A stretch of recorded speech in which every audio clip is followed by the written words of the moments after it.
Hi, Lawson Eartham. And I'm Taylor Patton. Welcome to the Kitchen Table Podcast. We're here to motivate, educate, and relate to you guys, sharing our stories, helping you get 1% better in all areas of your life. Welcome to this week's episode. We are on day 5 of our 7 types of influence and power. Today we're going to be talking about something called inverted influence, and Taylor was very confused, but we have got it figured out. Somewhat. I still think it's a personal influence. It is. I mean, it kind of is a personal influence, but it's also on to others. Because last week we talked about self-influence, so it makes sense to go on to this. If you're influencing yourself, you're generally influencing others. Probably, yes. We're going to talk about a theory out there today. Many people have probably heard of it. It's called the Yerkes-Dodson theory, or the law. Not a theory, sorry, it's a law. There's a difference. You science people know that. So we're going to talk about the difference between pressure and stress, and then how to get your coworkers or yourself, whatever you're trying to get in your setting of life, to basically be at their peak performance, right? Stole that from Luke. Peak performance. But that's what we're trying to do, influencing, right? That is the goal to influence or be a leader towards somebody, etc. So we're going to talk about all that. Otherwise, we got the paparazzi back with our cameras. Challenge last week was to do or try one thing for self-help. And I kind of mentioned mine already on the 1440 last week. I really was focused on balance. Basically, I got a lot of busy stuff coming up.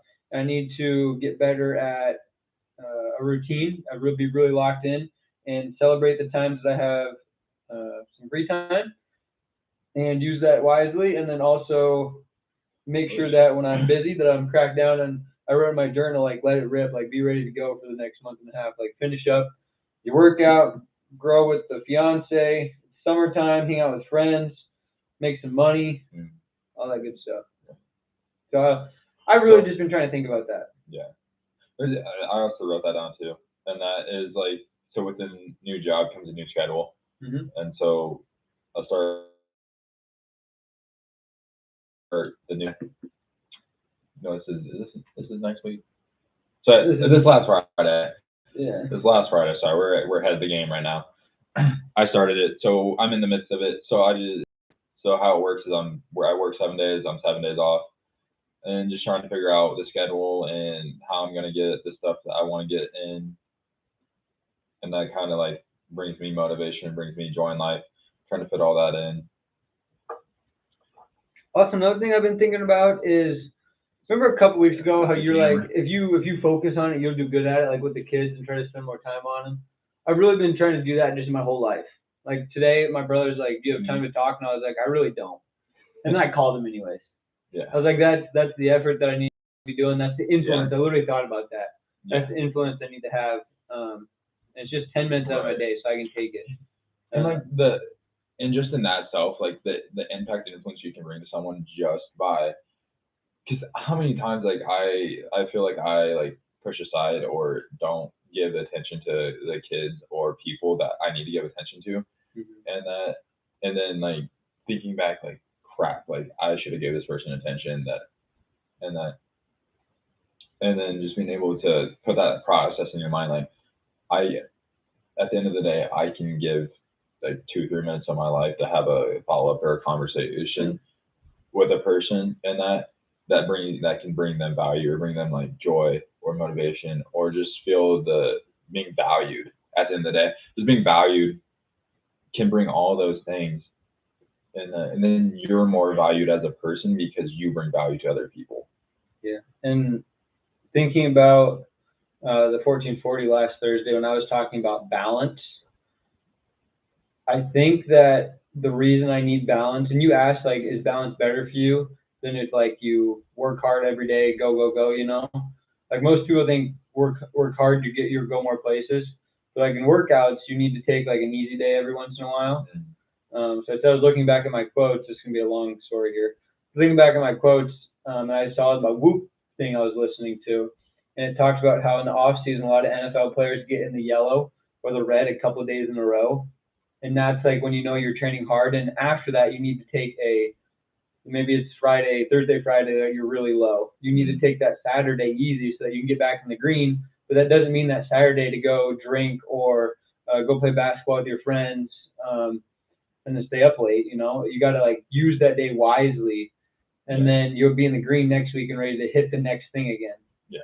So I was thinking, for me, like hard workout, easy workout is like actually better for me, or just a medium is what I was explaining on Thursday.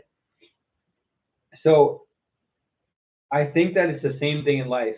How I used to go. You can't put all your eggs or effort towards something.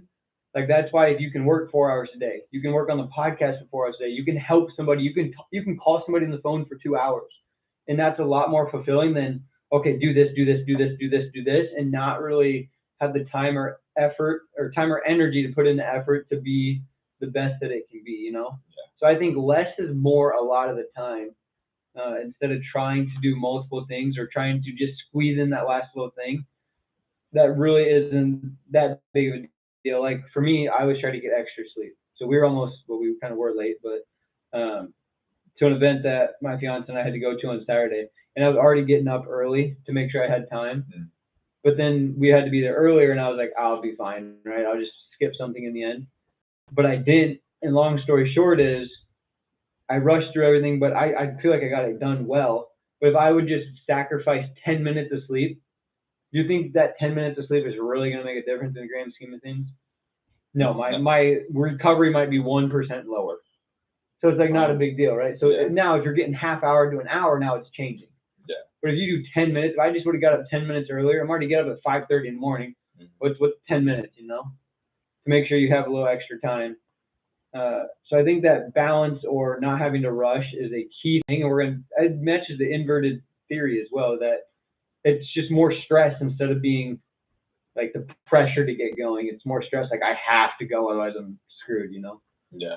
That's just something I've been thinking about for balance, that less is more. The problem is usually people want to have less money or less effort towards the thing that makes the money, right? So for me at school, I want 6 hour, 4 hour school days, but then I make half as much as I make now. Yeah.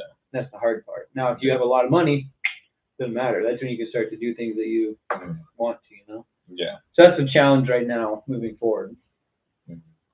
That's just what I was thinking of for the 1440 still. Quote of the week this week. Quote of the week this week is, it's a good one. It's a good one. Listen up. It's never been, sorry, I already messed up.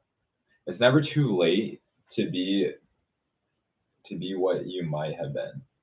It's never too late to be what you might have been. Mm-hmm. It's never too late to be what you might have been. I don't like the might, to be honest. I think what it should change to. It's never too late to become who you could be. Because might's like you could have done it, but you didn't. Mm-hmm. But changing that one word makes it think like you can still do it. Yeah. I know the whole point of it is to. It's a good quote because the whole point is to basically say like, start today. Yeah, it's never too late to start. Yeah. Never too late to start that diet. Never too late to. I was thinking I should go play soccer. So I was looking up tryouts today. Literally, I'm not joking. It's never too late. Like people do it when you're 25. It's a lot harder. I have no idea what I'm doing with my life. I'm just here. Just kidding. I have a little bit of an idea. It's just I'm not very good at accepting what my life is, and I'm not sure that I am fully accepting where I'm at. And what's crazy? That's life.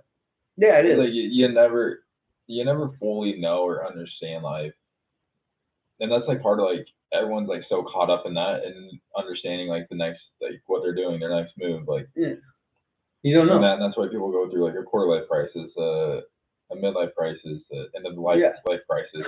That's funny because in my quotes thing, I literally saw something that said the reason people have a midlife crisis. This is by like some guy with PhD, blah blah blah, these credentials, whatever. But he's saying how basically people go through a midlife crisis because they don't know what to do next. Yeah. That's literally why. That's the main reason. That's crazy. Right. That just matches what you were saying. And with the maybe thing I talked about last week. Sorry, go ahead. No, I like the quote. I like your version too. And I mean, I'm sure that version's out there. Yeah, probably is, yeah. But to me, it just like I can start now. I can push myself now, and that like I didn't do great decisions, like make great decisions back then, but that doesn't mean like those affect me from making a different decision Mhm. today. And that goes for everyone out there. Like, Yeah. I wish society would see it like us, because thinking it from an athlete standpoint, oh, you're 26, you can't play in the NFL anymore, right? You're too old, or you can't play soccer, you're too old, or you're gonna go to grad school now. Like 26 isn't even that old for grad school, but like really, you can always change. You can be 40 and be like, you know what, I'm gonna do this instead and change it. Now, if you are already somebody per se, or you have the money, then it's a lot easier, right? yeah, But I think society like has these like visions of how a person's supposed to look. Like one thing I think about is models like used to have to be like super skinny, right? And now there's literally like bigger models like that are getting the most attention because it's different. I wish the whole world would think about like yeah, you can become anything you want to be right now, for the most part. I mean, there's Right. obviously some stipulations. Yeah, you're not going to run a marathon in 2.5 hours when you're 55. That's probably, I mean, that's just not going to happen. Never say never. But also, I guess I should add that quote is by George Eliot. Yeah, there you go. And I gotta give credit where credit's due. Sure. And I mean that I just like the quote because it applies to so much. It does. And that rather than be a job, and that goal like your like travel goals, your relationship status, your fitness goals. I mean, it just applies to everything in life. Yeah, I agree. My goal is to get people to drink Vitargo, which is why. I have to reorder. Yes, I know. You've been telling me that. You gotta get after it. I'm supposed to be getting the shipment, and I haven't. My last scoop today. I'm supposed to be getting the shipment, and I haven't got it yet. I'm waiting for the shipment. I want the free. I'm about out. I'm trying to do like half a scoop at a time, so I don't have to. I'm out. Actually, you're supposed to do 2 scoops. I'm trying to do half as much to make it last a little longer. To be honest. Yeah. Anyway. But get your Vitargo. We'll put the link in the description. It's well worth it. Put it with your margarita for Cinco de Mayo. Oh, that was last week. Never mind. Solid product. It is. Solid results. That's right. Amen, brother. That was great. We should have started with that. Solid flavors. That is the way to go. Drake's best. Okay.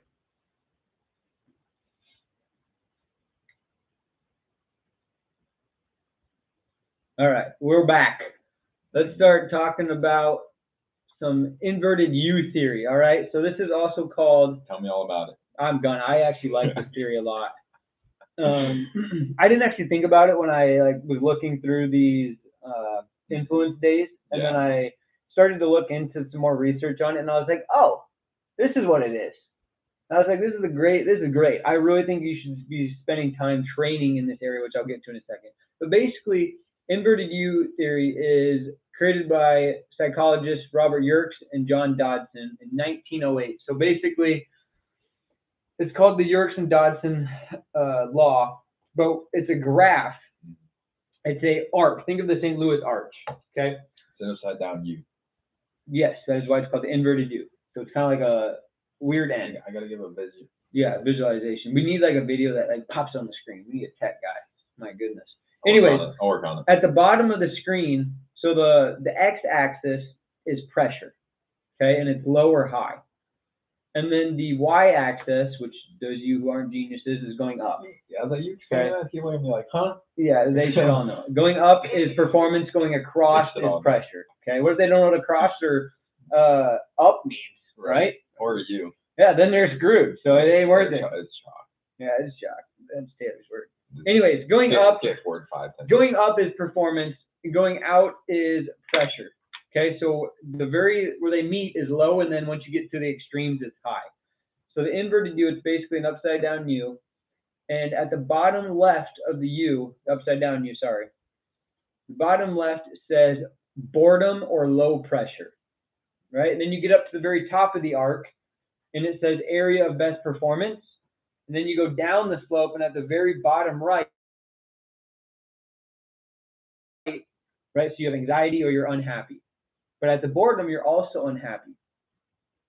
So what it is trying to find that balance of pressure and situations and self-awareness And a lot of the stuff we've talked about, the strategies to get people or yourself into that best performance mindset or action. So how can you make people work or crave the top middle of the results section, right? So I talked about balance. I need to be in that middle section for balance. Otherwise, I'm going to be super bored if I have nothing to do, or if I have too much to do. I have high stress, and I said I can't spend time on anything, so I feel unfulfilled, or I don't get things done correctly. I used to just boom, boom, boom, done, and nothing was done well. Right? I'd rather focus on 3, 4 things than 10. For sure. So areas of performance is basically that high arousal that you're trying to get, so people feel like there's a deadline, Yes. but they feel they can accomplish it. Yeah. Right? So right now in my workouts, everything's hard, but it's just at that percentage that you can get it, but it's not something you're going to be able to get 10 times, you know? Versus you don't get any gains if you can just rep it out for 20, unless you do 20, I suppose. But then the high stress, if it's like a lift you can barely get off the ground, it's pretty much pointless to do. So that's basically the inverted theory. Now, how does that relate to influence? We're going to dig into that. All right, here we go. I got some questions. All right. First of all, all right. how do you work the best? How do I work the best? Yeah, like what's your ideal scene? Hands-on. So hands-on, any time of the day, any weather. Like, what's your ideal? 75 and 10, and I'm Like, I'm on a okay. hike. So like, what No, what do you like when you're going to work? Are you like right in the morning? You like get everything done? You're like chill for an hour or so, then get stuff done. It needs to be quiet. There needs to be a lot of commotion. I work as soon as I walk in the door, let's go. So you're So like it's mentally ready once yeah, you walk in the door. Yeah, and then until the end of the day, it's always go. There's no like chill point at any point. Like I don't like again like I work at a place where there's not really no downtime. I'm not sitting in an office where I just need to get like computer work done, Mm-hmm. and that I just need to type a report.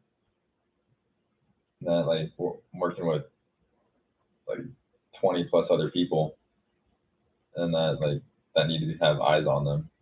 So it's a little bit different. So I like being able to move around, Mm-hmm. and if I had an ideal working condition, it's moving around.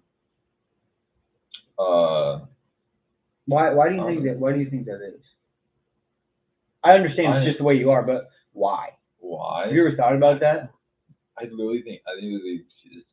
trained. Like since I was young, my first job I refereed, Mm-hmm. and then my second job I worked at Hy-Vee I started out as a courtesy, and like my goal when I was a courtesy and that coming out of the gate was like how many people can I take their groceries outside?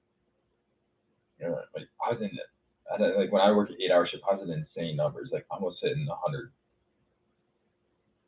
And so I wonder. But then you're just a mover. Yeah. So then like my next job was I worked at the airport, which was moving food through TSA. Yeah. And so like any which I travel a lot, so it's on a car, but still like you still move, but I mean like traveling a little bit more. I never knew you worked at the airport.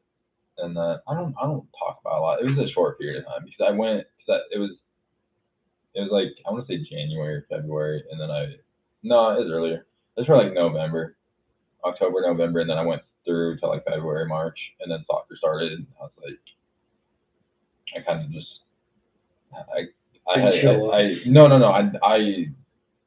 wouldn't do that. I wouldn't pull that. But I just kind of just quit. And then after I quit, they were like, you could have just said like you can work for the next few months and then picked up your job. And I was like, yeah, then tell me. I was like, I was like, you got that one through. Yeah, I was like, why didn't you guys just say this to me as I'm like telling y'all I can't work anymore? Like, so I thought that was weird. But yeah, then I worked at summer camp, so I continued working through Hy-Vee, and then I became an assistant manager, and then you move more, and then working at Woodward, I mean, nonstop. So I just feel like literally my entire life, I've never been conditioned to just sit down and do a job. Yeah. I think some people just have those natural things. Like my mom always said that I like move in my sleep. Last night, this is a crazy thing that happened in my sleep last night. I don't know if it's ever happened before. I woke up this morning, I was like, wow, that was weird.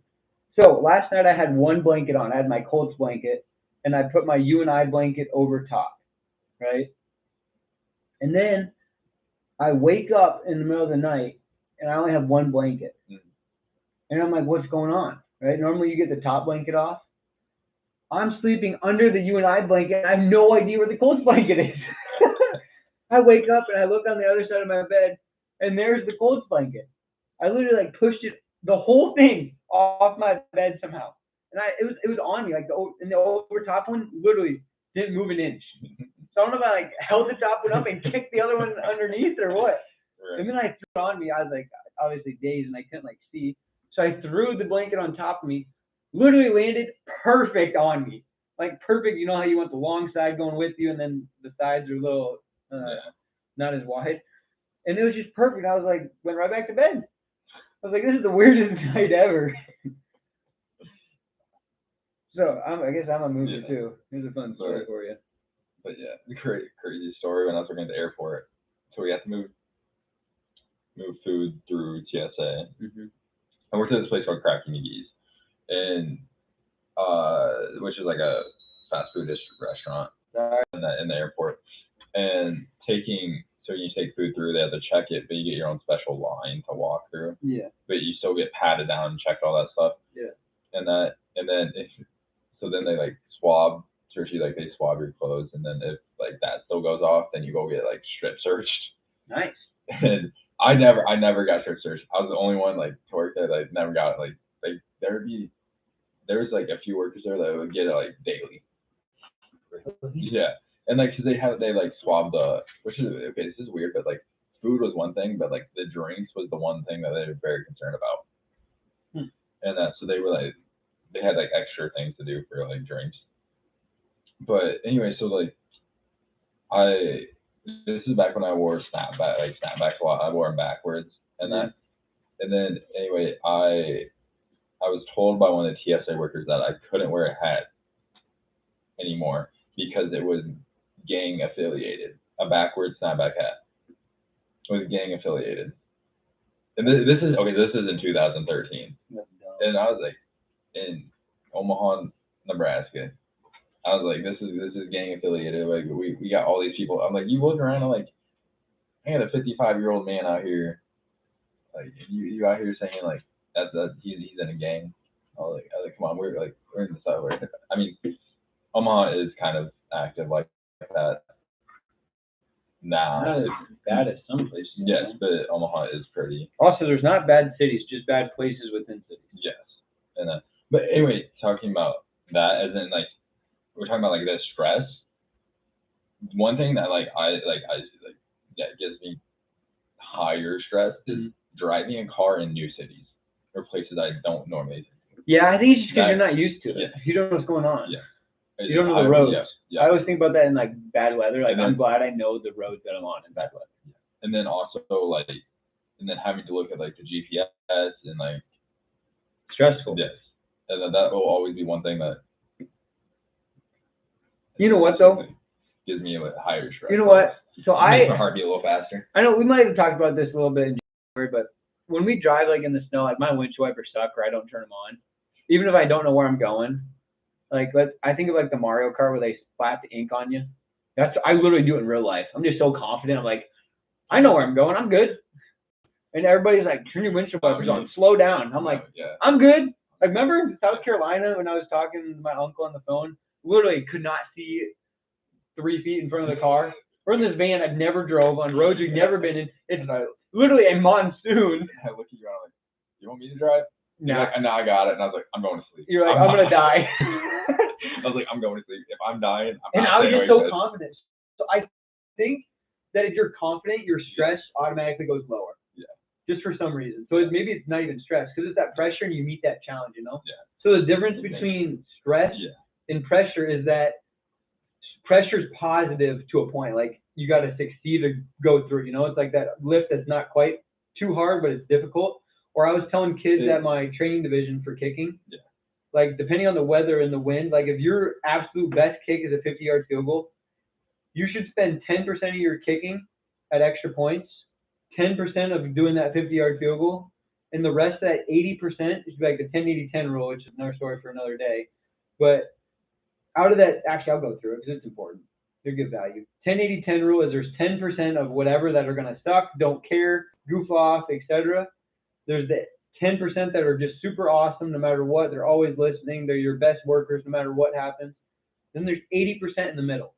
That's most of the society or job or athletics, whatever it is, there's that 80%, right? So you want to spend training in that same 80%. What is difficult, but not too difficult, right? So if you look at lifting, what is the best gains to get for lifting? 50 to 85 or 90%. You're in that middle percentile, right, when you're training. So kicking wise, if you want to be hitting those like maybe 40-yarder, depending on the weather, let's say 40 yards is that percent today. If you can go 8 for 10 from that 40%, and it's a tough day, that's a great day. You know what I mean? So you got to be thinking that in your training, like what can push you, but it's not going to push you too far, right? Reading at your Lexile level, read something that's a little bit difficult for you, but not so hard that you're going to be annoyed or go super, super slow. So stress is when you can't respond to it, and it's basically negative, right? But if it's pressure, you're motivated, you're engaged, and you're excited, that's good pressure. When you're not in control or it's always negative, that's stress, right? And I'm not talking about things you can't control because you can't control it. This is not the theory we're talking about. We're talking about controllables in this episode. Yeah. So giving yourself affirmations, imagery, all that kind of stuff can influence that pressure for the good. If you're thinking, I can't do this, you're not relaxed, you can't breathe, or you're not getting out of it, then that's negative. Yeah. So I think that's important because, again, it goes with the balance act that I was talking about. Yeah.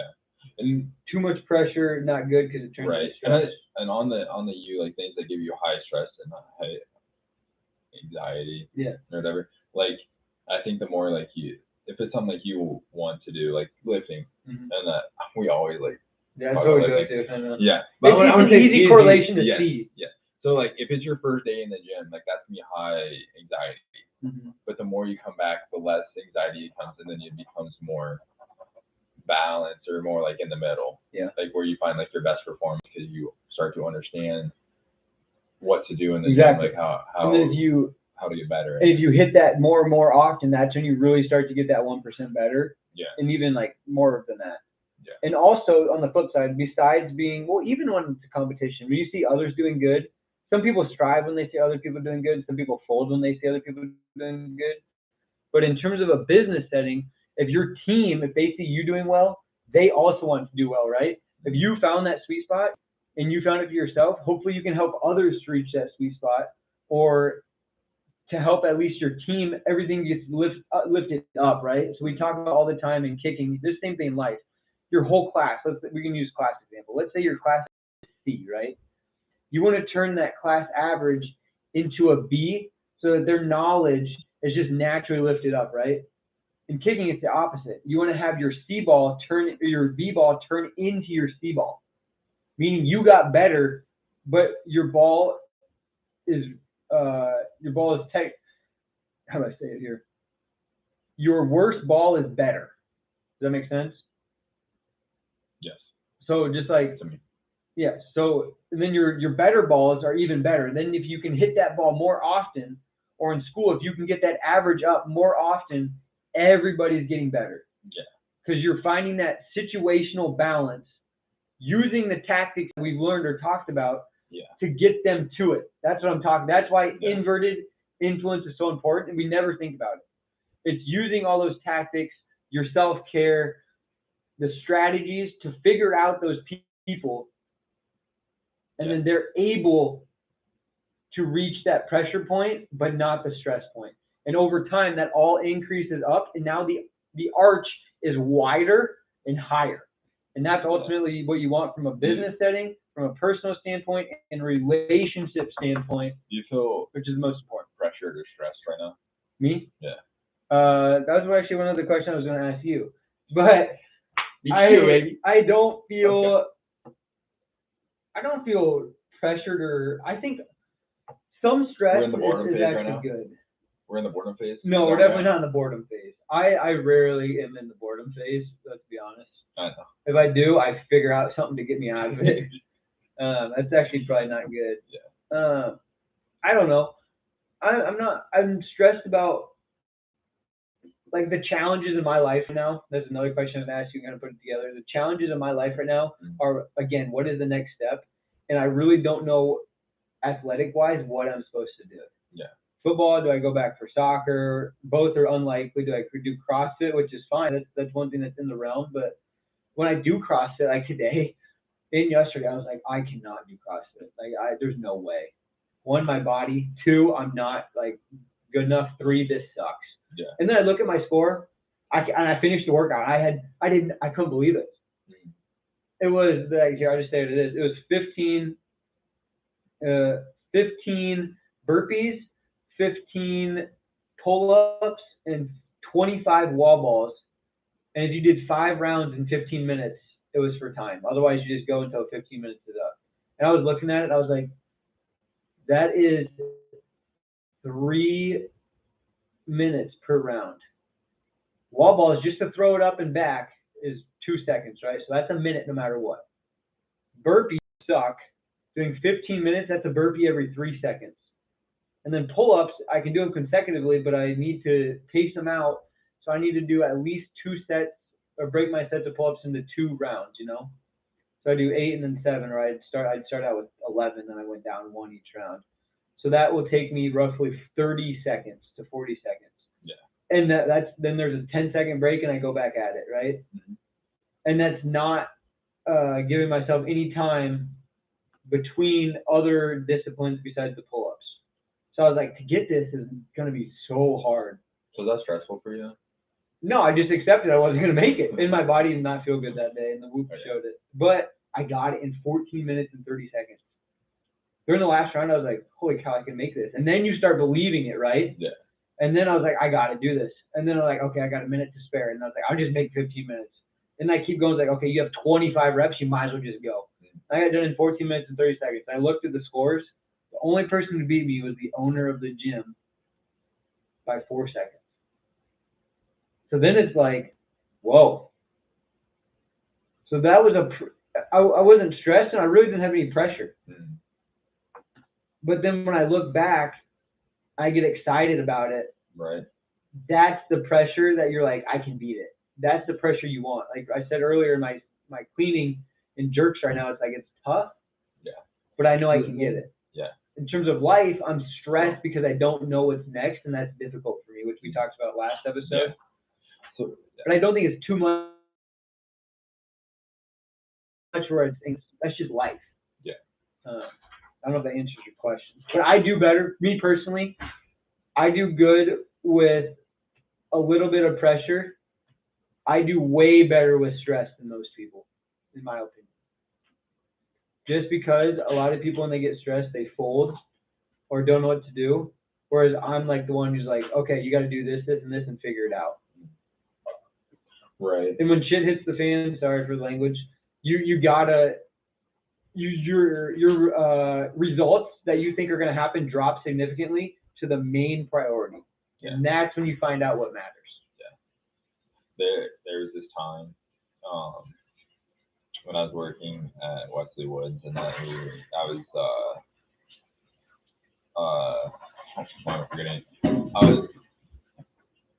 in charge of camp. I don't know why I'm blanking on my leadership position. Coordinator. I was outpost coordinator.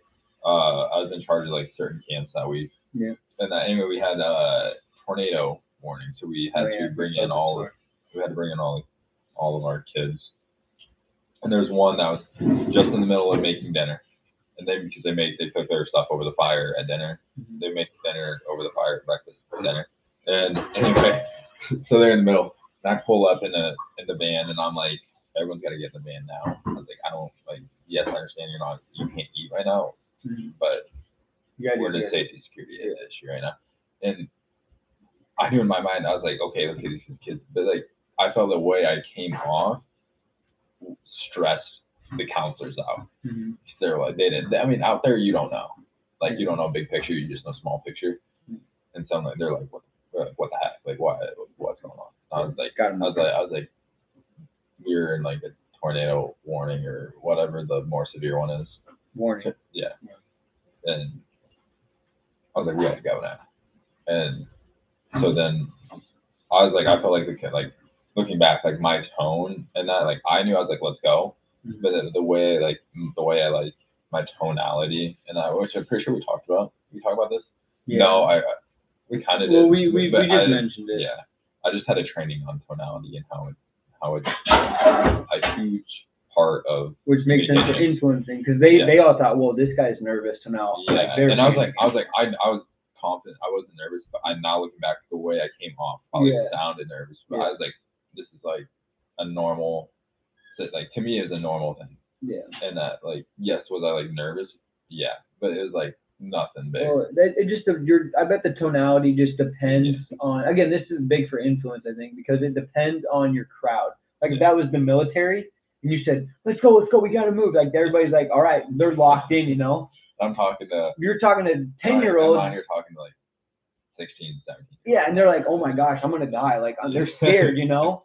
So it depends on like, cause I get like that too. Because you're in like leadership, you're like, I got this. Like move, and like so you're just trying to be authoritative and heard, you know. Anyway, when I like now like reflecting on it, I bring that because now working at Woodward, I like when we have situations where they need to, like we have tornado warnings and all that, like they're natural disaster, just the whole thing.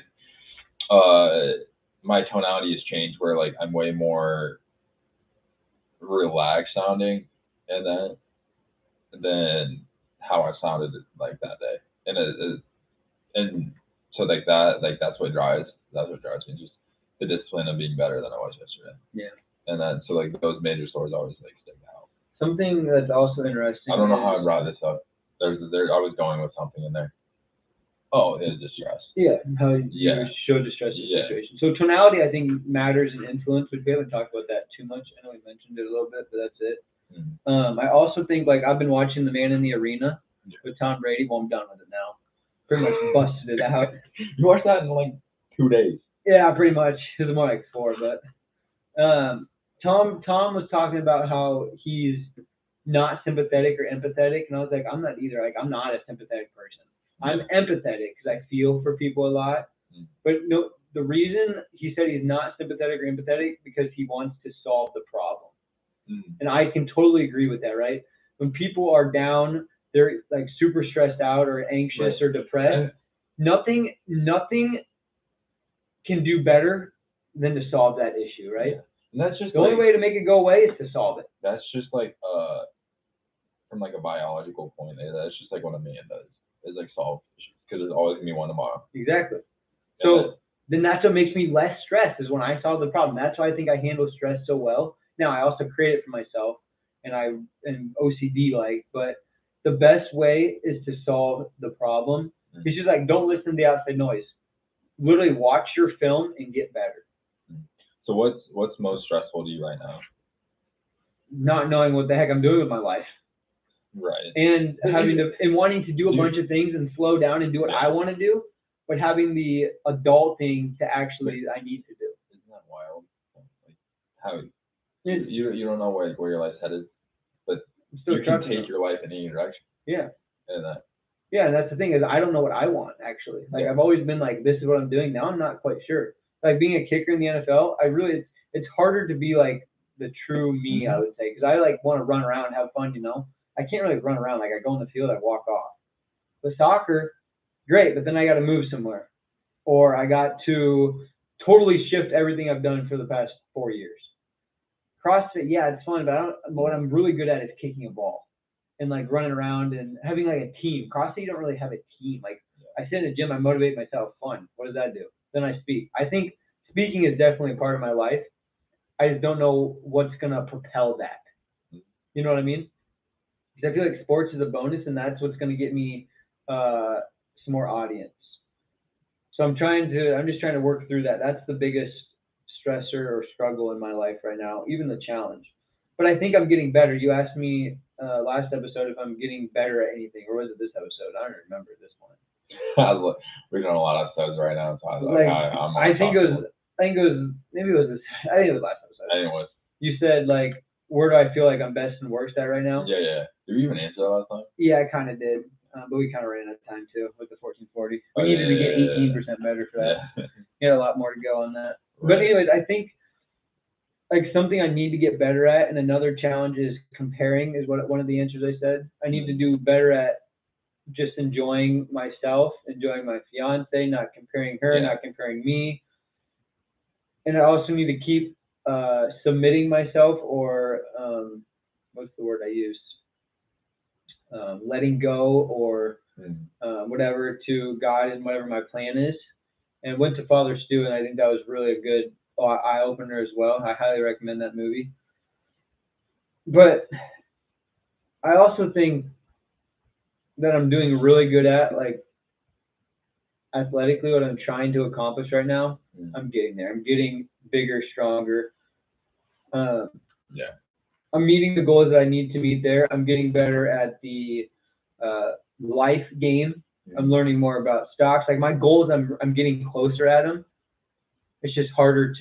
Faith is good sometimes. I mean, my overall faith is good. My actions aren't as good sometimes, I think. That's where I'm at right now. But anyways, with the pressure thing, one more thing with the pressure thing is it's called the Save On podcast and CrossFit podcast. And everybody's like screaming. He's like, "It's okay, Yavi." Sorry, I know it's bringing it back. But he's just so calm, and it's just very soothing. Yeah. We're talking about for tonality and stuff. Yeah. So yeah, looking back at working at Woodward, and that, like, so as I've talked in the last few, like, I got my new job. Yeah. Also, one more thing before I forget. I think it's very interesting how you had your other jobs in life, and how it's really set you up for working at camp, Woodward, and now promoted at Woodward. It just shows you again, like, life path is working out. Yeah. And like, because like working at camp, they have like inner city specialized, like they put all these inner city kids that kind of come for free and that in one camp, and like and anyway, like I was put on that camp, and for some reason they really like they enjoyed me and all that. Yeah. So then I really enjoyed that, and so that was kind of like leading me towards like working at Woodward. And but then the next year I was a coordinator, and that, which is just a leadership position, and there was this outpost camp for inner city kids that I was lead. And this week I had like 13 camps, which is an insane amount. And I'm like, I was by myself. So I was inside and outside. Like I didn't have anyone else, and I had like 13 camps. And then there's a lot of like, I don't know, inside stuff to them do, like people don't see than other than like just hanging out at camp as being a leader. And that like you have to go a lot more like and everything, like background work. Anyway, so I like, you still have to be with the group and making sure like you're like not be with, but you still have to be present, as in you still have to show up for them. And I really like the counselors on, I thought were solid. So I was like, if I'm not as present with them, like I know they're still going to be able to make it through. But anyway, the feedback they get is like I wasn't present with them enough, and so I took that to heart. But the inner city the group of girls that were there and that loved me whenever I showed up, whenever I was around, so then I was like, that made me even have a bigger heart for working with like juvenile delinquents, or like people that like have like a more of a Mhm. struggle life.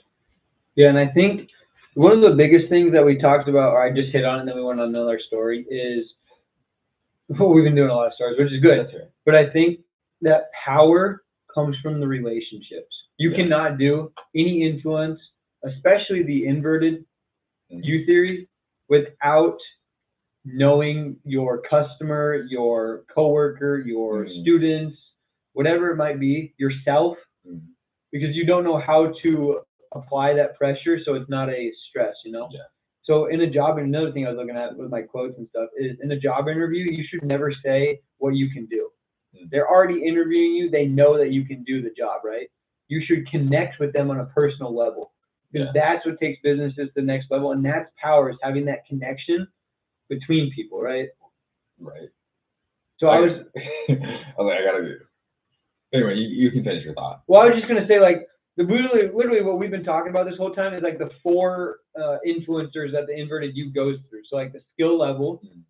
then you think about your personality, and you think, okay, how much pressure or stress is this on me, and like where your tendencies are towards anxiety or stress, like what can you handle, and then it's basically how complex is this task? Because if it's a super complex task, you might need to tackle a little bit at a time instead of trying to full on do it all, you know? Yeah. Or instead of like in your case, like maybe instead of having 13 camps, maybe you can only handle 7. Yeah. Or whatever it might be. Or 13 Right, is too yeah. easy. Okay, I can go to 15, you know? Yeah.